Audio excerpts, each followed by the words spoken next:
বাড়ির বড় মেয়ে হওয়ার জন্য কিছু কিছু কাজের দায়িত্ব পার্টিকুলারভাবে আমারই।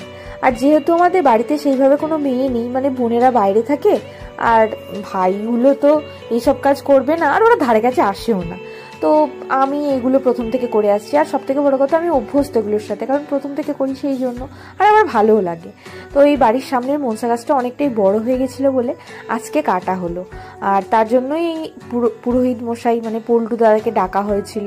ওই এসে প্রথমে পুজো করলো, তারপরে গাছটা কাটলো। তবে গাছটা বেশ বড় হয়ে গেছিলো, আর শিকড়টা অনেকটা দূর চলে গেছিলো। তারপরে আবার নতুন করে গাছ লাগিয়ে পুজো করা হলো। তবে জানেন তো, এই কাজগুলো মানে আমার ঠাকুমা যখন বেঁচে থাকতো না, ওই আমাদের বাড়ির সামনেটা বসে থাকতো, আর বারবার বলতো যে এই মনসা গাছ বড় হয়ে গেছে, কাটতে হবে, খবর দে, অশোক গামছা নিয়ে আসবি। মানে স্মৃতি হয়ে গেছে আর কি, সেই জন্য কিরকম লাগে। যাই হোক, তারপরে পুজো শেষ হওয়ার পর পল্টুদাকে তার প্রণামী দক্ষিণে দেওয়া হলো। আর আজকের মতো টাটা।